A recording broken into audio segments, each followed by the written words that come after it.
Hello साथियों, नमस्कार। मैं रंजीत कुमार आपके लिए लाया हूँ पॉलिटी से रिलेटेड 20 महत्वपूर्ण प्रश्न जो कि आपके प्रीवियस ईयर बेस्ड होंगे और ही आपके एग्ज़ाम के लिए पॉइंट ऑफ व्यू से बहुत ही मोस्ट इम्पॉर्टेंट होंगे।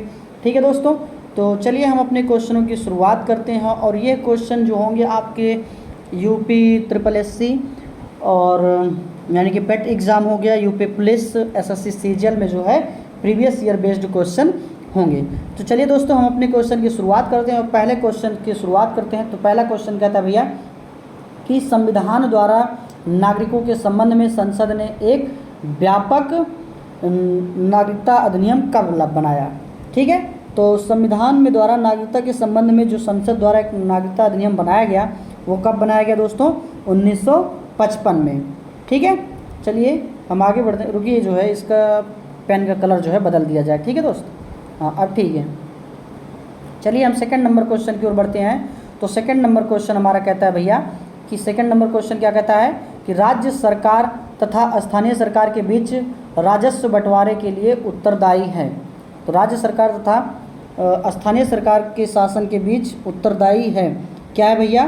कि राज्य वित्त आयोग, मुख्यमंत्री, राज्यपाल या केंद्रीय वित्त आयोग। तो क्या भैया बंटवारे के लिए उत्तरदायी है? राज्य वित्त आयोग, यानी कि option A is the correct answer. ठीक है, चलिए हम आगे बढ़ते हैं। इसके बाद नेक्स्ट क्वेश्चन यानी क्वेश्चन नंबर थर्ड की ओर। और क्वेश्चन नंबर थर्ड कहता है कि भैया क्वेश्चन नंबर थर्ड हमारा कहता है कि क्या कहता है भैया कि राष्ट्रीय भूमि अधिग्रहण पुनर्वास और पुनर्वास विधेयक का लक्ष्य निम्नलिखित में से किसका विकल्प होना है। तो भूमि अधिग्रहण अधिनियम 1896 का, भूमि अधिग्रहण अधिनियम 1894 का, भूमि अधिग्रहण अधिनियम और 1884 का, या इनमें से कोई नहीं। तो देखिए राष्ट्रीय भूमि अधिग्रहण पुनर्वास और पुनर्वास विधेयक का लक्ष्य जो निम्नलिखित किसके विकल्प द्वारा होना था? तो भूमि अधिग्रहण अधिनियम 1894 के द्वारा। ठीक है, चलिए हम आगे बढ़ते हैं क्वेश्चन नंबर 4 की ओर। क्वेश्चन नंबर 4 कहता है भैया कि किस देश में दोहरी नागरिकता का सिद्धांत स्वीकार किया गया है। तो देखिए जो यूएसए है यानी कि यूनाइटेड स्टेट ऑफ अमेरिका में जो है दोहरी नागरिकता का प्रावधान किया गया है। और देखिए आप लोग बताइए भैया भारत में किस नागरिकता का प्रावधान है? यानी कि भारत में जो है भैया सिंगल सिटीजनशिप। क्या है भैया? सिंगल सिटीजनशिप है। और बताइए आप लोग एक क्वेश्चन का और आंसर दीजिए आप दोस्त कि भैया जो सिटीजनशिप है वो संविधान के किस भाग में है? तो संविधान के किस भाग में प्रावधान दिया गया भैया?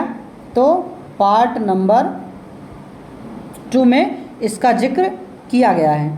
ठीक है, चलिए हम आगे बढ़ते हैं क्वेश्चन नंबर 5 की ओर। क्वेश्चन नंबर 5 हमारा कहता है भैया कि क्या कहता है भैया? क्वेश्चन नंबर 5 कहता है कि नागरिकता प्राप्त करने के लिए शर्तें निर्धारित करने वाला सक्षम निकाय कौन सा है।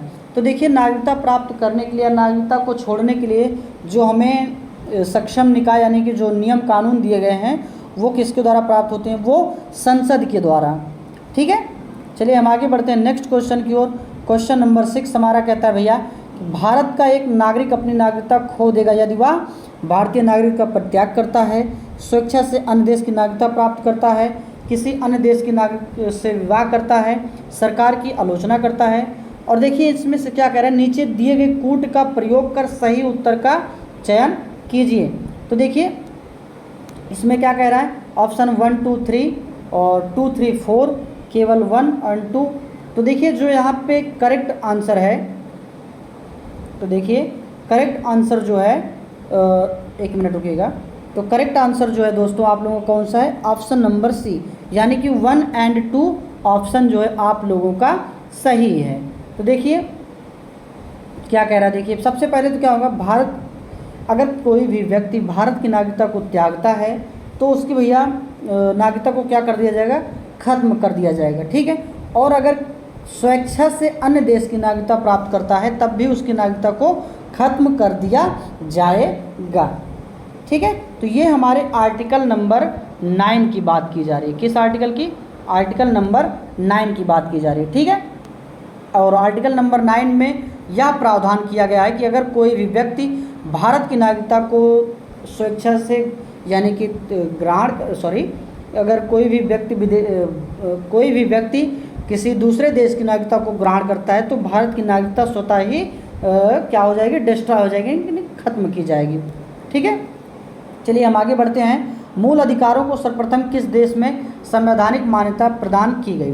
तो मूल अधिकारों को सर्वप्रथम संयुक्त राज्य अमेरिका में जो है मान्यता प्राप्त मिली। ठीक है, संयुक्त राज्य अमेरिका में, और यही संयुक्त राज्य अमेरिका में ही फंडामेंटल राइट को बिल ऑफ राइट कहा जाता है। क्या कहा जाता है भैया? बिल ऑफ राइट कहा जाता है। क्या कहा जाता है? बिल ऑफ राइट कहा जाता है। ठीक है, बिल ऑफ राइट कहा जाता है। चलिए, और इसे भारत का मैग्ना कार्टा भी कहा जाता है। ठीक है, चलिए हम क्वेश्चन नंबर 8 की बात करते हैं। भारतीय नागरिकों के मौलिक अधिकारों का वर्णन है संविधान के अनुच्छेद 12 से 35, संविधान के अनुच्छेद 13 से 26 तक, संविधान के अनुच्छेद 15 से 39 तक, संविधान के अनुच्छेद 16 से 40 तक। देखिए, फंडामेंटल राइट का जो जिक्र किया गया है भारतीय संविधान के, वो 12 से 35 तक के आर्टिकल में जिक्र किया गया है, और यह पार्ट नंबर किस में है? पार्ट नंबर 3 में। ठीक है, चलिए हम आगे बढ़ते हैं। 2 में हमने बताया ही है कि भैया 2 में क्या है, 2 में क्या दिया गया दोस्त, कि भैया सिटीजनशिप का वर्णन किया गया है। चलिए हम आगे बढ़ते हैं कि डॉक्टर भीमराव अंबेडकर ने भारतीय संविधान के किस भाग को सर्वाधिक आलोकित भाग कहा है? ठीक है, तो भाग 1 यानी कि संघ एवं उसके राज्य क्षेत्र, भाग 2 सिटीजनशिप, भाग 3 फंडामेंटल राइट, और भाग 4 क्या है? डीपीएसपी। यानी कि जो भाग 3 है फंडामेंटल राइट यानी कि आर्टिकल नंबर 32 को, किसको भैया? आर्टिकल नंबर 32 को डॉक्टर भीमराव अंबेडकर जी ने भारतीय संविधान के सर्वाधिक आलोकित भाग कहा है। ठीक है, और आर्टिकल नंबर 32 जो है ये संविधान के हृदय और आत्मा कहा गया है। किसके द्वारा कहा गया है दोस्त? ये कहा गया है डॉक्टर भीमराव अंबेडकर के द्वारा। ठीक है, चलिए हम आगे बढ़ते हैं नेक्स्ट क्वेश्चन की ओर, क्वेश्चन नंबर 10 की ओर बढ़ते हैं। क्वेश्चन नंबर 10 हमारा कहता है कि केंद्र शासित राज्यों में से किस एक राज्य में जनसंख्या घनत्व सर्वाधिक है? अंडमान निकोबार द्वीप समूह, दिल्ली में, दादरा और नगर हवेली, चंडीगढ़। तो देखिए, दिल्ली जो है यहाँ पे जो है जनसंख्या घनत्व सबसे ज़्यादा है। ठीक है, चलिए हम आगे बढ़ते हैं और 11वें नंबर क्वेश्चन की ओर। भारत की दंड संहिता में कितनी धाराएं हैं? तो भारत की दंड संहिता में 511 धाराएं दी गई हैं। ठीक है, जिसे इंडियन पैनल कोड कहा जाता है। ठीक है, चलिए हम आगे बढ़ते हैं। भारतीय राष्ट्रीय कांग्रेस के पहले पारसी अध्यक्ष कौन थे? ये बहुत ही मोस्ट इम्पॉर्टेंट क्वेश्चन है भैया, बहुत ही मोस्ट इम्पॉर्टेंट क्वेश्चन है। अगर आप लोग इस वीडियो को भाई साहब अगर देख ले रहे हैं तो क्या होता है आप लोगों को क्या हो जाएगा भैया कि जो क्वेश्चन होंगे पॉलिटी के 100% आप लोग सही करके आएंगे एग्जाम में। ठीक है, चलिए हम बात करते हैं पारसी अध्यक्ष कौन थे भैया। तो पारसी अध्यक्ष जो थे दादा भाई नौरोजी जी थे। ठीक है, चलिए हम आगे बढ़ते हैं क्वेश्चन नंबर 13 की ओर, और क्वेश्चन नंबर 13 कहता है कि लोकसभा के अध्यक्ष का मत कहलाता है। देखिए मिसप्रिंटिंग है थोड़ा, कि लोकसभा के अध्यक्ष का मत कैसा होता है भैया? को निर्णायक मत होता है।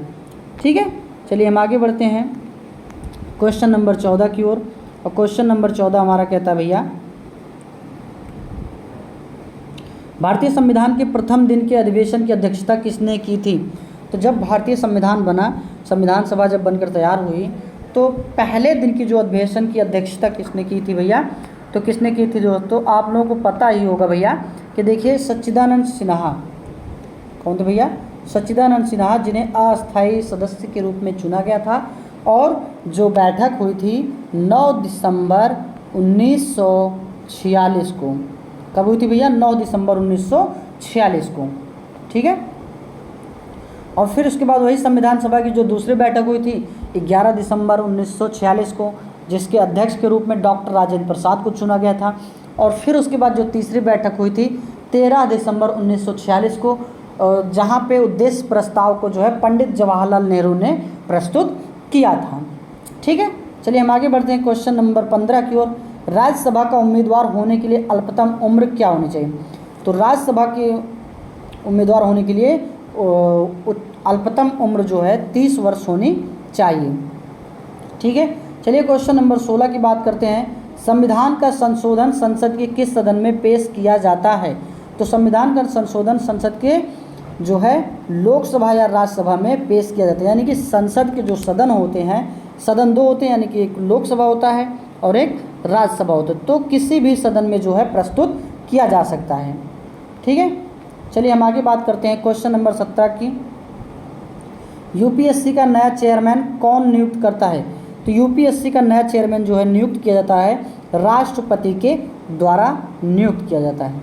ठीक है दोस्त, चलिए हम आगे बात करते हैं क्वेश्चन नंबर 18 की ओर। अंडमान एवं निकोबार द्वीप समूह पर स्थित उच्च न्यायालयों में से किस एक का क्षेत्राधिकार है? तो किस न्यायालय पर जो है क्षेत्राधिकार है? आंध्र प्रदेश, मद्रास, कलकत्ता, उड़ीसा। तो किस पर भैया? कलकत्ता पर। ठीक है, चलिए हम आगे बढ़ते हैं क्वेश्चन नंबर 19 की ओर। और क्वेश्चन नंबर 19 जो बात करता है भैया कि विधानसभा का सदस्य निर्वाचित हुए कोई मंत्री किस समय तक पद पर बना रह सकता है? तो देखिए 1 वर्ष के लिए, 3 वर्ष के लिए, 3 माह के लिए या 6 माह के लिए। तो कितने वर्षों के लिए दोस्तों? 6 माह के लिए टोटल वह जो है मंत्री पद पर बना रह सकता है।